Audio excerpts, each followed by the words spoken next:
الحمدللہ رب العالمین والصلاة والسلام علی خاتم النبیین اما بعد فاعوذ باللہ من الشیطان الرجیم بسم اللہ الرحمن الرحیم۔ پڑھیے الصلاة والسلام علیک یا رسول اللہ وعلی آلک واصحابک یا حبیب اللہ۔ الصلاة والسلام علیک یا نبی اللہ وعلی آلک واصحابک یا نور اللہ۔ نویت سنت الاعتکاف۔ پیارے پیارے اسلامی بھائیوں اور سوشل میڈیا کے ناظرین، جب بھی مسجد میں داخل ہوا کریں اعتکاف کی نیت ضرور کر لیا کریں۔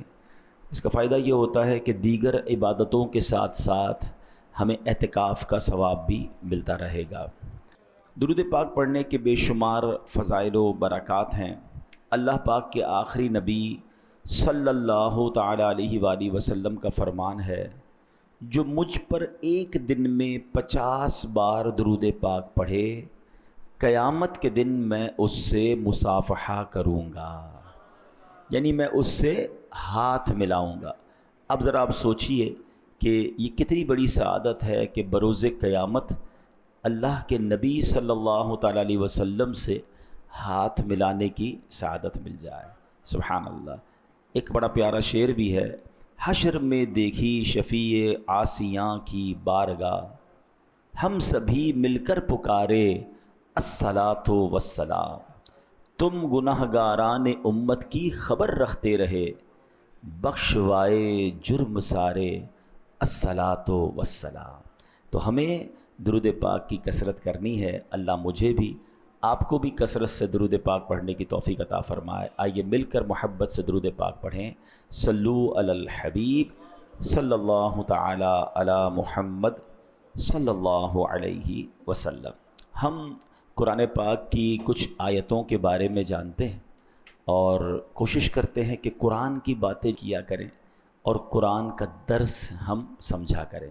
آج قرآن پاک کی کون سی آیت ہے انشاءاللہ غور سے سنتے ہیں۔ اللہ کریم قرآن مجید میں ارشاد فرماتا ہے، بسم اللہ الرحمن الرحیم، الذین یستمعون القول فیتبعون احسنہ اولئک الذین ہداہم اللہ واولئک ہم اولو الالباب۔ اب اس کا پہلے ترجمہ سنیں گے اور پھر اس کے بارے میں کچھ جانیں گے۔ آسان ترجمہ قرآن کنز العرفان، جو کان لگا کر بات سنتے ہیں پھر اس کی بہتر بات کی پیروی کرتے ہیں، یہ ہیں جنہیں اللہ نے ہدایت دی اور یہی عقل مند ہیں۔ اس آیت کو انشاءاللہ ہم سمجھتے ہیں۔ یاد رہے کہ جمعہ ہفتے کے 7 دنوں میں سے سب سے اہم دن بھی ہے اور سب سے افضل دن بھی ہے۔ حدیث شریف میں اسے سید الایام فرمایا گیا۔ اسی دن حضرت آدم علیہ السلام کی ولادت ہوئی۔ جمعے کا دن تھا جب آپ جنت سے زمین پر تشریف لائے۔ جمعے میں ایک ایسی گھڑی ہے کہ اس میں دعا کی جائے گی، وہ قبول ہوگی جب تک حرام کا سوال نہ کرے۔ اسی دن قیامت قائم ہوگی۔ اسی دن فرعون غرق ہوا اور بنی اسرائیل کو اس سرکش سے نجات ملی۔ اسی دن حضرت یونس علیہ السلام کو مچھلی کے پیٹ سے رہائی عطا ہوئی، اور اسی دن حضرت یوسف علیہ السلام کو قید خانے سے نجات ملی۔ اب غور کریں کہ کتنے امپورٹنٹ واقعات جو ہیں وہ قرآن پاک میں موجود ہیں، اور وہ جمعہ کے دن ہوئے ہیں۔ جمعۃ المبارک خاص الخاص دن ہے، اسے مسکینوں کا حج قرار دیا گیا ہے۔ اچھا، پھر ہم جمعے کو نماز کے لیے آتے ہیں تو اس میں ہمیں خطبہ سننے کو موقع ملتا ہے۔ اب خطبہ جو ہے نارملی کچھ لوگ تو چپ چاپ ہی سن لیتے ہیں، پتہ ہی نہیں ہوتا عربی میں امام صاحب نے کیا بیان کیا ہے، حالانکہ اس کے اندر بہت سارے میسیجز ہوتے ہیں، بہت ساری ہدایت کی باتیں ہوتی ہیں، اور سبحان اللہ، اللہ کرے کہ ہم اس خطبے کو سمجھ لیں تو ہر بار اپنے علم دین کو انہینس بھی کریں، بڑھائیں بھی، نصیحت کی باتیں بھی دل پر اثر کرنا شروع ہو جائے، اور اللہ کرے کہ ہم عمل کرنے والے بھی بن جائیں۔ اب جو میں نے آیت قرآنی تلاوت کی ہے، ایکچولی یہ خطبے اور بیان اور دین کی اہم باتوں کو سننے سے متعلق ہے۔ آج جو ہم نے آیت چوز کی ہے، اب دوبارہ سنیے گا، الذین یستمعون القول، یعنی جو کان لگا کر بات سنتے ہیں۔ ایک ہوتا ہے سننا، اس کے لیے عربی میں لفظ سمعن استعمال ہوتا ہے، ایک ہوتا ہے خوب توجہ کے ساتھ بغور سننا، ایک نارمل سننا ہے نا، اس کے لیے تو سماع ہم کہتے ہیں، لیکن اگر غور سے سننے کی بات کی جائے تو اسے اردو میں ہمتن گوش ہونا، یعنی ہر طرف سے دھیان ہٹا کر پوری توجہ سے سننا کہتے ہیں، اسے عربی میں استماع کہا جاتا ہے، نارمل سننا سماعت جس کو ہم کہتے ہیں، اور استماع کہا جاتا ہے بہت غور سے فوکس ہو کر سننا۔ اب قرآن میں کیا ذکر ہوا؟ الذین یستمعون القول، یعنی جو کان لگا کر بات سنتے ہیں، اللہ رسول کا ذکر ہو، جب نصیحت کی بات ہو تو وہ کان لگا کر سنتے ہیں۔ اب آگے کیا فرمایا؟ فَيَتَّبِعُونَ أَحْسَنَهُ، جو لوگ یہ کرتے ہیں بزرگوں کی باتیں، علماء کرام کے ارشادات، قرآنی آیات، احادیث غور سے سنتے ہیں، فرمایا پھر اس کی بہتر بات کی پیروی کرتے ہیں، یعنی سن کر صرف انسنی نہیں کر دیتے، ادھر سے سنا ادھر سے نکال دیا، سنا فالو کرنا شروع کر دیا۔ پھر آگے قرآن کیا کہتا ہے؟ اولئک الذین ھداھم اللہ واولئک ھم اولو الالباب، یہ ہیں جنہیں اللہ نے ہدایت دی ہے اور یہی عقل مند ہیں۔ تو ماشاءاللہ آپ جمعے کے بیان میں آتے ہیں یا کبھی بھی علماء کرام کے بیانات ہوں، جہاں قرآن کی بات ہو، حدیث کی بات ہو، فوکس ہو کر سننا ہے اور کوشش کرنی ہے کہ اس پر عمل بھی کریں، کیونکہ ایسے لوگوں کو قرآن کہتا ہے کہ ان کو ہدایت ملتی ہے اور یہی عقل مند لوگ ہیں۔ تو اب جو کفار ہوتے تھے نا، وہ کیا کرتے تھے؟ وہ بھی اللہ رسول کی جب باتیں ہوتی تھیں تو آتے تھے، منافقین ہوتے تھے بعض، وہ انسنی کرتے تھے، اس کو مذاق میں اڑاتے تھے، اس کو فوکس نہیں کرتے تھے۔ قرآن کہتا ہے ما یأتیہم من ذکر من ربہم محدث الا استمعوہ وہم یلعبون، جب ان کے پاس ان کے رب کی طرف سے کوئی نصیحت آتی ہے تو اسے کھیلتے ہوئے سنتے ہیں۔ اب آج بھی کیا ہوتا ہے؟ بیان ہو رہا ہے، لوگ موبائل میں لگے ہوئے ہیں، کچھ لوگ قالین سے کھیلتے رہیں گے، چٹائیاں مسجد میں ہو تو چٹائیوں کے دھاگے نکالتے رہیں گے، یعنی اللہ رسول کی بات سننے آئے اور ٹائم اپنا یا تو گفتگو کرتے رہیں گے، تو یہ بالکل درست نہیں ہے، اور یہ کفار کی اور منافقین کی نشانی قرآن میں بیان ہوئی ہے۔ تو اللہ کرے کہ ہم ایمان والوں کا جو وصف ہے اس کو اپنائیں، کہ جب بھی اللہ رسول کی بات ہو، قرآن و حدیث کی بات ہو تو فوکس ہو کر سنیں۔ اچھا، اب صحابہ کرام علیہ رضوان نبی پاک علیہ السلام کا خطبہ، نبی پاک کا بیان کیسے سنتے تھے؟ کہ روایت میں ہے کہ اذا تکلم اطرق جلساؤہ کانما علی رؤوسہم الطیر، یعنی جب سرکار دو عالم صلی اللہ تعالیٰ علیہ وسلم کلام فرماتے تو صحابہ کرام گردنیں جھکا کر خاموش بیٹھ جاتے، حالت یہ ہوتی گویا ان کے سروں پر پرندے بیٹھے ہوئے ہیں۔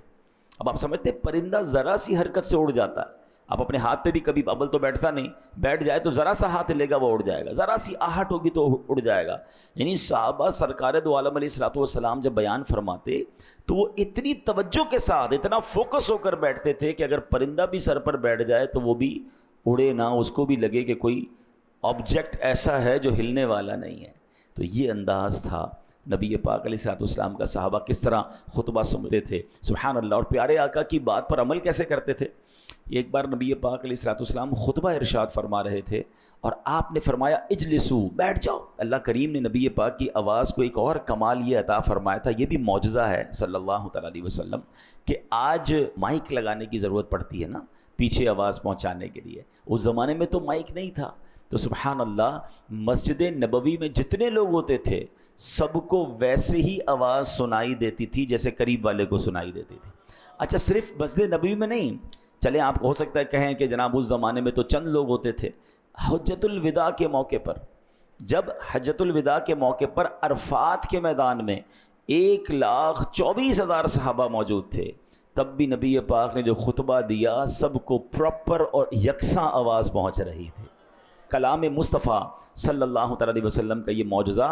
تو ایک بار نبی پاک نے خطبے میں فرمایا اجلسو، بیٹھ جاؤ، تو حضرت عبداللہ ابن مسعود جو ابھی مسجد میں داخل ہی ہوئے تھے، جیسے ہی نبی پاک کا جملہ سنا وہیں بیٹھ گئے۔ سبحان اللہ، یعنی فوراً سنتے بھی تھے اور اس پر عمل بھی کرتے تھے۔ ہم میں سے بہت سارے ایسے لوگ یہاں ہیں جو شاید ہر جمعے آتے ہیں اور ہر جمعے ہی بیان سنتے ہیں، کوشش بھی کیا کریں کہ توجہ سے سنا کریں، لیکن اس پر کچھ نہ کچھ عمل بھی شروع کر دیں۔ تو انشاءاللہ یہ جو قرآن کی آیت میں انعام اعلان ہوا ہے نا، کہ وہ لوگ سنتے بھی ہیں کان لگا کر، عمل بھی کرتے ہیں اور یہی وہ لوگ ہیں جو ہدایت والے ہیں اور عقل مند ہیں. تو اللہ کرے کہ ہم ان لوگوں میں شامل ہو جائیں. اچھا، اب ہم جمعے کے خطبے کو اسپیشلی تھوڑا سا ڈسکس کرتے ہیں. ایک بڑی پیاری حدیث ہے، حضرت ابو ہریرہ رضی اللہ تعالیٰ عنہ اس کے راوی ہیں. سرکار دو عالم علیہ الصلوۃ والسلام نے فرمایا اذا کان یوم الجمعۃ فاغتسل الرجل، فرمایا جب جمعے کا دن ہو تو بندہ غسل کرے، وغسل رأسہ، اپنے سر کو دھوئے، پھر فرمایا ثم تطیب من اطیب طیبہ، پھر بہترین خوشبو لگائے، یعنی جو اس کے پاس خوشبو ہے اس میں سے بہترین خوشبو لگائے. پھر فرمایا ولبس من صالح ثیابہ، اور پھر فرمایا اچھے کپڑے پہنے. ثم خرج الی الصلاۃ، پھر نماز جمعہ کے لیے وہ نکلے گھر سے، حاضر ہو جائے. سبحان اللہ. اور پھر فرمایا ولم یفرق بین اثنین، دو بندوں کے درمیان سے نہ گزرے. اب اس میں بھی ایک چیز کیا ہوتی ہے کہ بعض اوقات نمازی بیٹھے ہوتے ہیں، لوگ گزر کر بیچ سے کاندھے ٹاپ کر آ رہے ہوتے ہیں. یہ نہ کیا کریں، کیونکہ آپ بہت سارے لوگوں کو ڈسٹرب کر رہے ہوتے ہیں. اور حدیث میں بھی یہ ذکر آیا کہ دو بندوں کے درمیان سے نہ گزرے. جدھر جگہ ملتی ہے بیٹھ جائے، وہ الگ بات ہے، جب نماز کا وقت شروع ہوگا تو صفیں درست ہو جائیں گی. لیکن بعض لوگ سب کو اوپر سے کاندھے پھلانگتے ہوئے آ رہے ہوتے ہیں. جتنوں کو کاندھا آپ پھلانگیں گے ان کا بیان سننا ڈسٹرب ہو جائے گا. اور جب شریعت کی بات ہو رہی ہوتی ہے نا، اس میں ایک احتیاط اس لیے کرنی ہوتی ہے کہ کبھی جائز کو وہ ناجائز نہ سمجھ جائے، حلال کو وہ حرام نہ سمجھ جائے. کیونکہ آپ نے اس کے کاندھے سے جب آپ نے اوپر سے آنا ہے تو اس سے ڈسٹرب ہونا ہے اور وہ بیان کو مس کر جائے گا. تو حدیث میں کیا فرمایا؟ دو بندوں کے درمیان سے نہ گزرے. اور پھر فرمایا امام کا کلام پوری توجہ کے ساتھ سنے، اس کے جمعے سے جمعے تک کے گناہ بخش دیے جاتے ہیں. اس میں 3 دن کا مزید اضافہ ہے. غفر لہ من الجمعۃ الی الجمعہ وزیادۃ 3 ایام، یعنی گویا تقریباً 10 دن کے گناہ معاف ہو جاتے ہیں اگر بندہ یہ عمل کر لے. میں پھر ریپیٹ کر دیتا ہوں، کرنا کیا ہے؟ جمعے کے دن غسل کرنا ہے، بہترین خوشبو لگائیں، اچھے کپڑے پہنیں، پوری توجہ کے ساتھ نماز جمعہ کے لیے جب آئیں تو دو بندوں کے درمیان سے نہ گزریں. پھر فرمایا پوری توجہ کے ساتھ امام کا بیان خطبہ سنیں، اور پھر کیا ہوگا انشاءاللہ تقریباً 10 دن کے گناہ جو ہے وہ معاف کر دیے جائیں گے. تو یہ جمعہ کا دن بڑا کمال کا دن ہے. اور آپ دیکھیں حدیثوں میں بار بار خطبے کو غور سے سننے کا حکم ہے، بیان کو غور سے سننے کا حکم ہے. اللہ رسول کی جو بات ہو رہی ہے، قرآن و حدیث کی جو بات ہو رہی ہے، اس کو غور سے سننے کا حکم ہے. اب جو ہے انشاءاللہ میں جو خطبہ جمعہ ہے، کیونکہ میں یہ چاہتا ہوں کہ آج ہم کم از کم کچھ خطبہ جمعہ کو سمجھ لیں، تاکہ آئندہ جب خطبہ جمعہ ہمارے سامنے پڑھا جائے تو کچھ باتیں ہمیں یاد آ جائیں اور ہم اس کو بہت اچھے انداز سے سمجھیں بھی، اور اللہ کرے ہمارے دلوں پر اثر بھی ہو جائے. اب عموماً جو امام صاحبان ہوتے ہیں جو جمعے کا خطبہ دیتے ہیں، وہ خطبات رضویہ سے دیتے ہیں. اور خطبات رضویہ کے جو 5 بنیادی مضامین ہیں، 5 سبجیکٹ بیان ہوتے ہیں. جب بھی عربی خطبہ ہوتا ہے نا، نارملی اس میں 5 سبجیکٹ ہوتے ہیں. پہلا سبجیکٹ کیا ہے؟ اللہ پاک کی حمد و ثنا اور پیارے آقا علیہ الصلوۃ والسلام پر درود پاک پڑھا جاتا ہے. دوسرا سبجیکٹ یہ ہے تقویٰ اور محبت رسول کی نصیحت کی جاتی ہے. تیسرا مکافات عمل، یعنی جیسا کرو گے ویسی بھرو گے، اس کا بیان کیا جاتا ہے. چوتھے نمبر پر خلفائے راشدین، صحابہ، اہل بیت کا ذکر خیر ہوتا ہے، ان کے لیے رحمت کی دعائیں ہوتی ہیں. اور 5واں ایک بڑی نصیحت بھری آیت کریمہ بھی ہمیں سنائی جاتی ہے.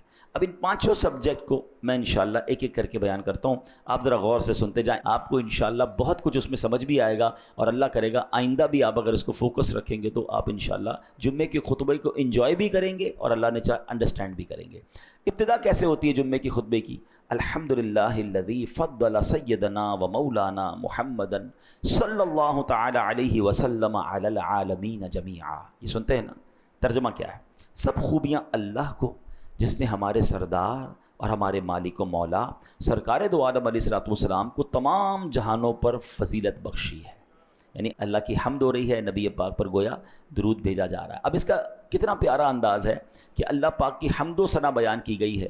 یہ اعلیٰ حضرت امام اہل سنت کا نرالہ اسلوب ہے جو آپ نے قرآن کریم سے سیکھا ہے. قرآن کریم میں اللہ پاک نے اپنا تعارف کیسے کروایا؟ فرمایا هو الذی ارسل رسولہ، وہی ہے جس نے اپنے رسول کو بھیجا. سبحان اللہ. تعارف کس کا کروانا ہے؟ اللہ پاک کا. فرمایا گیا اللہ وہ ہے جس نے رسول ذیشان رسول اکرم نبی محتشم صلی اللہ تعالیٰ علیہ وسلم کو رحمت کل جہاں بنا کر بھیجا. سبحان اللہ. یہی حمد کا انداز اعلیٰ حضرت نے استعمال کیا. الحمدللہ الذی فضل سیدنا و مولانا محمدن، یعنی تمام تعریفیں اس اللہ کو جس نے فضیلت بخشی ہمارے سردار اور ہمارے آقا جناب رسول اللہ صلی اللہ علیہ وسلم کو تمام عالم پر. سبحان اللہ. یعنی یہاں ایک اور عشق والی بات بھی سمجھ آ رہی ہے کہ رب اپنا تعارف بھی کیسے کروا رہا ہے. میں وہ اللہ ہوں جس نے زمین و آسمان بنائے؟ نہیں. میں وہ اللہ ہوں جس نے سارے جہان کو بنایا. اس آیت میں کیا فرمایا؟ هو الذی ارسل رسولہ، رب وہ ہے جس نے نبی پاک کو اپنا رسول بنا کر بھیجا ہے. محبوب و محب کا پیار نظر آ رہا. اعلیٰ حضرت نے یہی بات شعر میں بھی لکھی، وہی رب ہے جس نے تجھ کو ہم تن کرم بنایا، ہمیں بھیک مانگنے کو تیرا آستاں بتایا، تجھے حمد ہے خدایا، تجھے حمد ہے خدایا. اچھا اب خطبہ آگے چلتا ہے. خطبے میں کلمہ شہادت آتا ہے، وَأَشْهَدُ أَن لَّا إِلَٰهَ إِلَّا اللَّهُ وَحْدَهُ لَا شَرِيكَ لَهُ وَأَشْهَدُ أَنَّ سَيِّدَنَا وَمَوْلَانَا مُحَمَّدًا عَبْدُهُ وَرَسُولُهُ صلی اللہ تعالی علیہ وآلہ وصحبہ اجمعین. اب اس کا ترجمہ کیا ہے؟ میں گواہی دیتا ہوں کہ بے شک اللہ پاک کے سوا کوئی عبادت کے لائق نہیں، وہ اکیلا ہے، اس کا کوئی شریک نہیں. اور میں گواہی دیتا ہوں کہ بے شک ہمارے سردار اور ہمارے آقا محمد صلی اللہ تعالیٰ علیہ وسلم اللہ کے بندے اور اس کے رسول ہیں. ان پر، ان کے جملہ آل و اصحاب پر اللہ پاک درود و برکت اور سلام نازل فرمائے. اس کے بعد تقویٰ کی نصیحت شروع ہوتی ہے. نصیحت کیسی ہوتی ہے؟ فَيَا أَيُّهَا الْمُؤْمِنُونَ، اے ایمان والو، رحمنا و رحمکم اللہ، ہم پر اور تم پر اللہ پاک رحم فرمائے. اوصیکم و نفسی بتقوی اللہ عز و جل فی السر والاعلان، میں تمہیں اور اپنے آپ کو تنہائی میں اور لوگوں کے سامنے ہر جگہ اللہ پاک سے ڈرنے کی وصیت کرتا ہوں. تقویٰ کہتے ہیں اس کو ہیں، اکیلے میں بھی اللہ سے ڈرنا، فی السر والاعلان، لوگوں میں بھی اللہ سے ڈرنا ہے اور اکیلے میں بھی اللہ سے ڈرنا ہے. یاد رکھیے یہ ایسی نصیحت ہے کہ ایک مرتبہ کسی مرید نے اپنے پیر صاحب کی خدمت میں عرض کی کہ عالی جاں مجھے نصیحت کیجیے. پیر صاحب نے کہا کہ میں اللہ پاک کی وہ نصیحت کرتا ہوں جو اللہ پاک نے اگلے پچھلے تمام انسانوں کو کی ہے، یعنی قرآنی نصیحت فرمائی. اور قرآن کیا کہتا ہے؟ وَلَقَدْ وَصَّيْنَا الَّذِينَ أُوتُوا الْكِتَابَ مِن قَبْلِكُمْ وَإِيَّاكُمْ أَنِ اتَّقُوا اللَّهَ. اللہ نے کیا فرمایا؟ بے شک ہم نے ان لوگوں کو جنہیں تم سے پہلے کتاب دی گئی اور تمہیں بھی تاکید فرما دی ہے کہ اللہ سے ڈرتے رہو. اللہ نے پچھلوں کو بھی نصیحت فرمائی، آج کے لوگوں کو بھی نصیحت فرما دی، اور وہ کیا ہے؟ اللہ سے ڈرتے رہو. تو پتہ یہ چلا کہ اللہ کریم خود فرما رہا ہے، مہربان ہے، رحم والا ہے، اپنے بندوں کو تقویٰ کی نصیحت فرما رہا ہے کہ اے بندو اللہ سے ڈرتے رہو. اچھا مومنین کو تو الگ سے سمجھایا ہے نا قرآن میں، یا ایھا الذین آمنوا اتقوا اللہ حق تقاتہ، اے ایمان والو اللہ سے ڈرو جیسا ڈرنے کا حق ہے. آج کل کچھ لوگ بڑے بے باک ہو گئے ہیں، اللہ بڑا کریم ہے، اللہ بڑا رحمان ہے، اللہ بڑا رحیم ہے، وہ معاف کرنے والا ہے. یقیناً وہ معاف کرنے والا ہے، مگر وہی معاف کرنے والا ہی تو کہہ رہا ہے مجھ سے ڈرو. یہ ڈر کیوں نکالا جا رہا ہے؟ اللہ سے ڈرنے کا مطلب یہ ہے کہ بندہ اللہ کی نافرمانی نہ کرے. یقیناً وہ میری ماں سے زیادہ مجھے چاہنے والا ہے. اچھا اس کو اگر ادر وے اراؤنڈ کر لیں کہ جس سے پیار ہوتا ہے، جس سے محبت ہوتی ہے، جو محسن ہوتا ہے، کیا اس کی نافرمانی کی جاتی ہے؟ بندہ کیا چاہتا ہے کہ یار مجھے اس سے اتنا پیار ہے کہ میں اسے ناراض نہیں کر سکتا. تو چلو بہت اچھی بات ہے، اللہ سے محبت میں گناہ نہ کیجئے، اللہ سے محبت میں اللہ کی نافرمانی نہ کیجئے. تو بہرحال تقویٰ جو ہے یہ بڑی کمال کی چیز ہے. اللہ مجھے بھی نصیب فرمائے، آپ کو بھی نصیب فرمائے. معلوم یہ ہوتا ہے کہ اللہ پاک کے ہاں بندے کی خوبیوں میں سب سے اعلیٰ درجے کی جو خوبی ہے وہ تقویٰ ہے. متقین جو ہیں اس کے فضائل قرآن میں بیان ہوئے. اچھا پھر آگے خطبے میں ہم کیا سنتے ہیں؟ اور مزین کرو اپنے دلوں کو اس نبی پاک علیہ الصلوۃ والسلام کی محبت سے، آپ پر اور آپ علیہ الصلوۃ والسلام کی آل پر افضل درود اور سلام. اب یہ مزین روشن کرنے کی بات ہو رہی ہے کہ اپنے دل کو روشن کیجئے اللہ رسول کی محبت سے، اس حبیب علیہ الصلوۃ والسلام کی محبت سے. کیونکہ آگے خطبے میں ایک جملہ سنتے ہیں جو بڑا امپورٹنٹ ہے، فَإِنَّ الْحُبَّ هُوَ الْإِيمَانُ كُلُّهُ أَلَا لَا إِيمَانَ لِمَن لَا مُحَبَّةَ لَهُ. یاد آ رہا ہے؟ یہ جملے سنتے ہیں ہم خطبے میں، مگر معنی آج پتہ چل جائے گا تو انشاءاللہ اور اچھے انداز سے سنیں گے۔ اب اس کے معنی کیا ہے؟ بے شک محبت ہی پورا ایمان ہے، خبردار جسے آپ سے محبت نہیں اس کے لیے ایمان نہیں ہے۔ جس کے دل میں نبی پاک سے محبت نہیں اس کا ایمان کمپلیٹ نہیں ہے۔ یعنی یاد رکھیے، محمد کی محبت دین حق کی شرط اول ہے، اسی میں ہو اگر خامی تو سب کچھ نامکمل ہے۔ محمد کی محبت ہے سند آزاد ہونے کی، خدا کے دامن توحید میں آباد ہونے کی۔ یہ جمعے کے خطبے میں بار بار ریمائنڈ کروایا جاتا ہے، سن لو اس کا ایمان نہیں جس کے دل میں نبی پاک سے محبت نہیں۔ ایک بار نبی پاک علیہ الصلوۃ والسلام نے حضرت عمر فاروق رضی اللہ تعالیٰ کا ہاتھ پکڑا ہوا تھا۔ فاروق اعظم نے عرض کی، لَأَنْتَ أَحَبُّ إِلَيَّ مِنْ كُلِّ شَيْءٍ إِلَّا مِنْ نَفْسِي، یا رسول اللہ صلی اللہ تعالیٰ علیہ وسلم، آپ مجھے میری جان کے علاوہ ہر چیز سے زیادہ محبوب ہیں۔ نبی پاک علیہ الصلوۃ والسلام نے فرمایا، لا والذی نفسی بیدیہ حتی اکون احب الیک من نفسک، نہیں عمر، رب کریم کی قسم جس کے قبضہ قدرت میں میری جان ہے، تمہاری محبت اس وقت تک کامل نہیں ہوگی جب تک میں تمہارے نزدیک تمہاری جان سے بھی زیادہ محبوب نہ ہو جاؤں۔ پھر حضرت عمر نے فوراً کیا کہا، واللہ لانت احب الی من نفسی، یا رسول اللہ صلی اللہ علیہ وسلم، اللہ کی قسم آپ مجھے میری جان سے بھی زیادہ محبوب ہیں۔ اسی سن کر نبی پاک علیہ الصلوۃ والسلام نے پھر فرمایا، الآن یا عمر، یعنی اے عمر تمہاری محبت کامل ہو گئی ہے، اب ایمان کمپلیٹ ہوا ہے۔ کسی کی دل میں اگر محبت نہیں ہے تو وہ کامل مومن نہیں۔ تو محبت تو ہر مسلمان کو ہے، نہیں، محبت کرنی کتنی ہے یہ سمجھنا ضروری ہے۔ محبت کے بغیر تو میں کلمہ ہی میرا کمپلیٹ نہیں ہوگا، لیکن دا لیول آف محبت، لیول آف افیکشن ریکوائرڈ کیا ہے کہ خود نبی پاک علیہ الصلوۃ والسلام فرماتے ہیں تم میں سے کوئی اس وقت تک کامل مومن نہیں ہو سکتا جب تک میں اس کے نزدیک، اس کے والد، اس کی اولاد اور تمام لوگوں سے زیادہ محبوب نہ ہو جاؤں۔ اب یہ میں نے اور آپ نے چیک کرنا ہے کہ کیا واقعی ایسی محبت ہے ہمیں رسول پاک علیہ الصلوۃ والسلام سے۔ ہم دعوتوں کو بہت اچھا نعرہ بھی لگاتے ہیں، غلامی رسول میں موت بھی قبول ہے، نہ ہو جو عشق مصطفیٰ تو زندگی فضول ہے، مگر یہ نعرے کی حد تک تو ہے، مگر کیا عمل بھی ایسا ہے کہ ہم زندگی ایسے گزاریں کہ میرے نبی ناراض نہ ہو جائیں، ان کی سنتوں پر عمل ہو، انہوں نے جن چیزوں سے منع کیا میں اس سے بچوں، پھر محبت ہے نا، نظر تو آئے نا محبت، صرف نعرے کی حد تک تو نہیں ہوتی۔ بہرحال اب آگے بہت پیاری دعا آتی ہے، رزقنا اللہ تعالی و ایاکم حب حبیبہ ھذا النبی الکریم علیہ وآلہ اکرم الصلاۃ والتسلیم۔ اللہ پاک ہمیں اور تمہیں اپنے حبیب نبی کریم علیہ الصلوۃ والسلام کی محبت نصیب فرمائے، ان پر اور ان کی آل پر بزرگ ترین درود و سلام ہوں۔ پھر ایک بڑی کمال کی حدیث ہے، انشاءاللہ کبھی موقع ملا اس حدیث کو پورے بیان میں ہم ڈسکس کریں گے، لیکن یہ حدیث جھنجھوڑنے والی ہے۔ البر لا یبلا والذنب لا ينسى والدیان لا يموت اعمل ما شئت كما تدین تدان۔ نیکی پرانی نہیں ہوتی۔ اب اس حدیث کا معنی سنیں، البر لا یبلا، نیکی پرانی نہیں ہوتی، والذنب لا ينسى، گناہ بھلایا نہیں جاتا، والدیان لا يموت، اور جس نے بدلہ لینا ہے، انصاف کرنا ہے، وہ اس کو موت نہیں آنی، اللہ کو تو موت نہیں آنی نا۔ فرمایا اعمل ما شئت کما تدین تدان، کر لے جو کرنا ہے، جیسی کرے گا ویسی بھرے گا۔ یقین کریں یہ ایک حدیث زندگی گزارنے کے لیے کافی ہے۔ اگر بندہ سمجھ جائے نا، انسان کہتا ہے یار میں نیکی کروں صلہ تو ملتا نہیں، بھائی آپ نیکی کرتے جائیں، یہ پرانی نہیں ہوگی، اللہ کی بارگاہ میں لکھ دی گئی ہے، اللہ اجر دینے والا ہے، لوگوں سے اجر نہ مانگیں۔ البر لا یبلا، نیکی پرانی نہیں ہوتی، والذنب لا ينسى، گناہ بھلایا نہیں جاتا۔ میں اور آپ ہزاروں گناہ کر چکے ہوں گے جو بھول گئے، مگر کہیں لکھا ہوا ہے گناہ کرتے وقت یہ یاد رکھنا کہ آج تو لذت کے لیے کر رہا ہوں، مگر یہ کہیں لکھ دیا جائے گا، بھلایا نہیں جاتا۔ اور پھر جس نے فیصلہ کرنا ہے نا، جس نے ہمارا حساب کتاب کر کے جزا اور سزا کا اعلان فرمانا ہے، اس کو موت نہیں آنی، والدیان لا يموت۔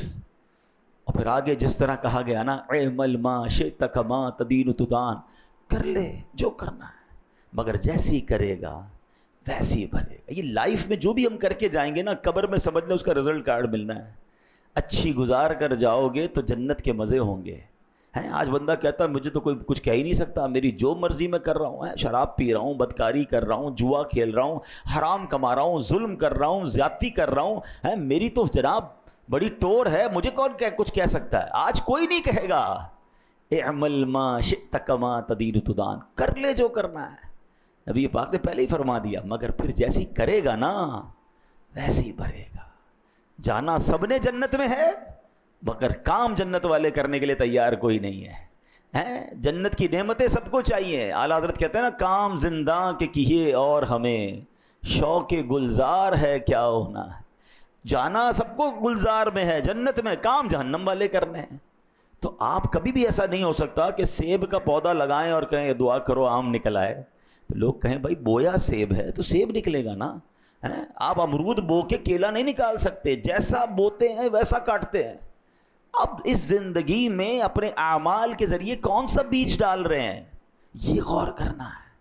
اور جمعے کے خطبے میں یہ بار بار ہمیں اعلان کیا جاتا ہے، اعمل ما شئت کما تدین تدان، کر لے جو کرنا ہے، مگر جیسی کرے گا ویسی بھرے گا۔ قرآن کہتا ہے نا، ہل جزاء الاحسان الا الاحسان، نیکی کا بدلہ نیکی ہے۔ اب تو انگریزی میں بھی کہتے ہیں what goes around comes around, آپ اچھا کریں گھوم پھر کے آپ کے ساتھ اچھا ہی ہوگا۔ ہاں، بندہ کہتا ہے میں نے اس کو کھانا کھلایا مجھے تو اس نے کچھ نہیں دیا، یہ نہیں دے گا، اللہ نے دینا ہے۔ اور آپ دیکھیں گے کہ اس نیکی کا صلہ آپ کو کسی اور طریقے سے ملے گا۔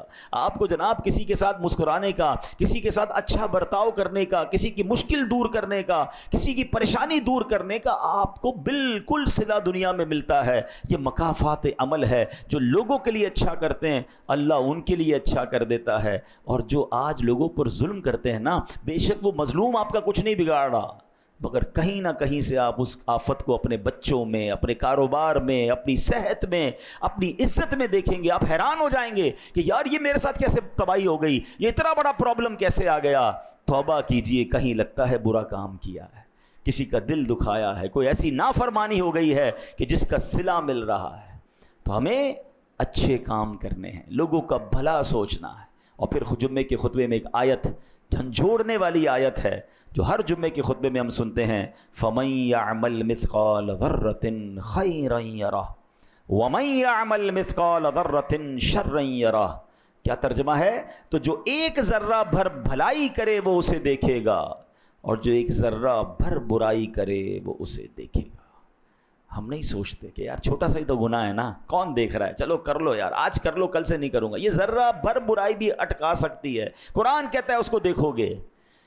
اور چھوٹی چھوٹی نیکیاں سمجھ کے لوگ چھوڑ دیتے ہیں، یار 2 رکعت نفل چھوڑ دیا تو کیا ہو گیا، مسکرائے نہیں تو کیا، یہ چھوٹا ذرہ بھی اچھائی کا کرے گا وہ بھی قیامت کے دن دیکھے گا۔ تو اللہ کرے یہ بات سمجھ آ جائے کہ زندگی گناہوں میں نہیں، نیکیوں میں، چھوٹی چھوٹی نیکیاں بھی کرتے چلے جائیں، یہ جمع ہو رہی ہیں، یہ اکاؤنٹ میں پلس ہو رہی ہیں، اور انشاءاللہ قیامت کے دن اس کا اجر دیکھیں گے۔ اللہ مجھے اور آپ کو جمعے کے خطبے کو سمجھنے میں اور اس کو انڈرسٹینڈ کر کے اس پر عمل کرنے کی توفیق عطا فرمائے۔ تو آج کوشش کی ہم نے کہ ہم اپنے پورے جمعے کے خطبے کو، پورا تو نہیں ہو سکا مگر کچھ اس کی ہائی لائٹس، کہ اتنی خوبصورت نصیحتیں ہوتی ہیں، اور ہم نے قرآن کی شروع میں آیت سنی کہ جو لوگ دھیان سے کان لگا کر قرآن و حدیث کی بات، بیانات اور خطبے کو سنتے ہیں، اللہ فرماتا ہے ہدایت یافتہ بھی ہیں، اور یہ سبحان اللہ عقل مند بھی ہیں۔ اللہ پاک عمل کی توفیق عطا فرمائے، آمین بجاہ النبی الامین صلی اللہ علیہ وسلم۔